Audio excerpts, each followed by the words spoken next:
Was Diddy responsible for locking Dawn Rashad in the car? This is in response to a Yapper's comment who commented on my last video, so thanks so much for your comment.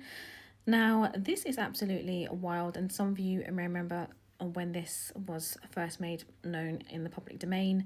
Let's take a closer look at exactly what transpired.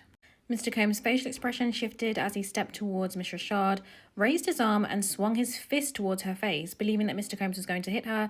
Miss Rashad braced for the impact. Before Mr. Combs could strike her, Mr. Combs' bodyguard grabbed her, escorted her out of the studio and forced her into the Bad Boy Records Bentley that was parked outside. Miss Harper ran after Miss Rashad, and Mr. Combs' bodyguard closed and locked the Bentley's doors with both women inside. Inside the vehicle, Miss Rashad realised that there were no interior door handles and that they were locked inside with no way to escape. Miss Rashad's belongings were in the studio, but she was able to call her father from Miss Harper's cell phone.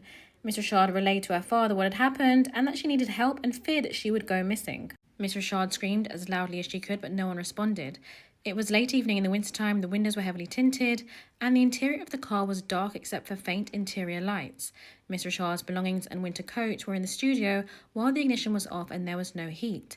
With Mr. Combs' prior threats and violence running through her mind, Miss Rashad felt sheer panic, terror and feelings of claustrophobia at being locked in a small, dark, enclosed space with no way to communicate or call for help.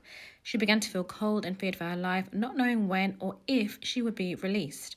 Miss Rashad's father drove to New York from Baltimore and arrived at the studio approximately 2 hours later.